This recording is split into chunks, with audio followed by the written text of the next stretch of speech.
Hello friends, আমি মল্লিকা।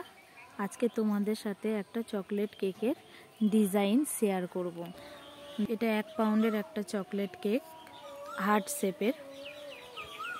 দেখো cake স্পঞ্জটা কতটা সফট হয়েছে তা তোমরা দেখলেই বুঝতে পারবে। দেখো অত্যন্ত সফট হয়েছে। বাটার পেপারটা তুলে নিচ্ছি, কেকের নিচে দেওয়া ছিল। এবারে কেকটিকে 3টে লেয়ারে ভাগ করে নেব। 1 পাউন্ডের কেক তোমরাও 3টে লেয়ারেই ভাগ করে নেবে।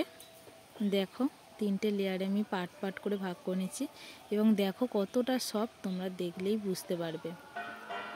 খুবই স্পঞ্জ হয়েছে। তোমরাও কিন্তু বাড়িতে যদি আমার নিয়মগুলো ফলো করে করো তাহলে কিন্তু এই রকম স্পঞ্জ তোমরাও বাড়িতে তৈরি করে নিতে পারবে। দেখো প্রতিটা লেয়ার কতটা সফট হয়েছে, হাত দিয়ে ধরলেই ভেঙে যাচ্ছে। এবারে হুইপ ক্রিমটা তৈরি করে রাখা ছিল, সেই হুইপ ক্রিমের সাথে চকলেট গানাশ মিক্স করে একটা চকলেট ক্রিম তৈরি করে নিচ্ছি। দেখো চকলেট ক্রিম তৈরি করে নিচ্ছি, কোনো কালার ছাড়াই চকলেট ক্রিমটা কালার এসে যাবে। চকলেট ক্রিম হয়ে যাবে। ক্রিমের মধ্যে হুইপ ক্রিমের মধ্যে চকলেট গানাশ দিলে চকলেট ক্রিমের কালারটা চলে আসে। দেখো আমি এবার বেসের ওপর একটুকুনি ক্রিম লাগিয়ে তার ওপর প্রথম লেয়ারটা দিয়ে নিচ্ছি। তারপরে দেখো সুগার সিরাপ দিয়ে কেক স্পঞ্জটিকে ভিজিয়ে নিচ্ছি। সুগার সিরাপ হচ্ছে নর্মাল জলের সাথে চিনির মিশ্রণ। তারপরে দেখো চকলেট কেক যেটা তৈরি করা হয়েছিল হুইপ ক্রিমের সাথে চকলেট গানাশ দিয়ে সেই ক্রিমটা অ্যাপ্লাই করে নিচ্ছি। দেখো তার উপরে চকলেট গানাশ দিয়ে ফিল করছি আরও, যাতে কেকটার টেস্ট আরও সুন্দর হয়। তারপরে কিছুটা চকো চিপস দিয়ে দিচ্ছি, টেস্টটা আরও সুন্দর আসবে। যখন কেকটা কেটে খাওয়া হবে তখন প্রতিটা পিসের মধ্যে এই চকো চিপসগুলো থাকবে। দেখো সেম প্রসেসে আবারও আর একটা লেয়ার করে নিচ্ছি। একইভাবে কেক স্পঞ্জের উপর সুগার সিরাপ দিয়ে তারপরে চকলেট ক্রিম দিয়ে নিচ্ছি। দেখো চকলেট ক্রিম দিয়ে নিচ্ছি। আমি কিন্তু ক্রিম খুব বেশিও দিচ্ছি না, খুব কমও দিচ্ছি না। দেখতেই পাচ্ছ তার যে ঘনত্বটা, খুব বেশিও না খুব কমও না। ফের সেম প্রসেস, চকলেট গানাশ দিয়ে দিলাম, তারপরে কিছুটা চকো চিপসও দিয়ে দিলাম। দেখো চকো চিপস দিয়ে দিলাম, তারপরে থার্ড লেয়ারটা দিয়ে দেব। এটাই লাস্ট লেয়ার।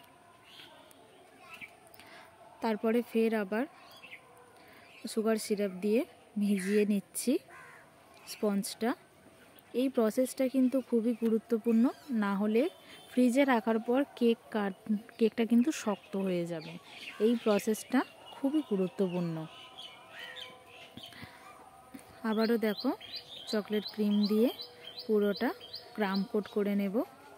ক্রাম কোট হচ্ছে কি, এই যে চারিদিকে যে গুঁড়ো গুঁড়ো থাকে সেইগুলো যাতে না উপরে ফ্রেশ না সেগুলো দেখা যায় কেকের উপরে, সেই জন্য অল্প ক্রিম দিয়ে চারিদিকটায় দিয়ে নেওয়াকে ক্রাম কোট বলা হয়। কেকের ক্রাম কোট করার পরে 10 মিনিট মতো কিন্তু ফ্রিজে রাখবে, তাহলে কেকটা ক্রিমের সাথে সেট হয়ে যাবে। দেখো সুন্দরভাবে ক্রাম কোট করে নিতে হবে। তারপরে তুমি যে কোনো তোমার পছন্দের মতো অন্য কালার ডিজাইন তোমার কাস্টমার যেমন বলবে সেই মতো কিন্তু তুমি করতে পারবে। এটা চকলেট ক্রিম দিয়ে পুরোটা ফিনিশিংটা করে নিলাম। দেখো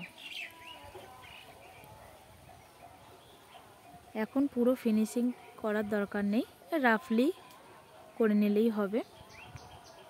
দেখো করে নিচ্ছি। তারপরে দেখো একটু হালকা অফ হোয়াইট এটা কালার, সাদা হুইপ ক্রিমের মধ্যে একদম এক ফোঁটা মতো pink colour, gel pink colour ব্যবহার করেছিলাম। দেখো কালারটা কত সুন্দর এসেছে। দেখো এটা দিয়েই আমি কাস্টমারের ডিমান্ড অনুযায়ী এই কালারটা করে নিচ্ছি। দেখো ফিনিশিংটা করছি, ফিনিশিংটা আস্তে আস্তে করবে। তারপরে এক সাইড আমি চকলেট গানাশ দিয়ে ফিল করে দিচ্ছি। দেখো চকলেট গানাশ দিয়ে এক সাইডটা ফিল করে দিলাম। দেখো ডিজাইনটা চকলেট গানাশ দিয়ে ভালো করে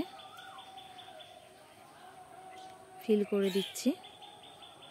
দেখো তারপরে একটা নজেল নিয়েছি, নজেল পাইপিং ব্যাগের সাহায্যে যেই সাইডটা চকলেট হয়েছে সেই সাইডে চকলেটের ক্রিম দিয়েছি।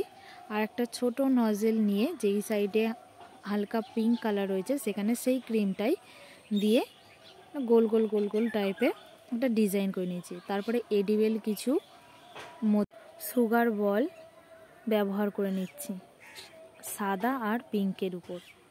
দেখো তারপরে টোটালি ডিজাইনটা শেষ। কেমন হয়েছে তোমরা জানাবে, শেষ পর্যন্ত দেখে থাকলে তোমরা অবশ্যই জানাবে যে কেমন হয়েছে এই ডিজাইনটা, তোমাদের কেমন লাগলো।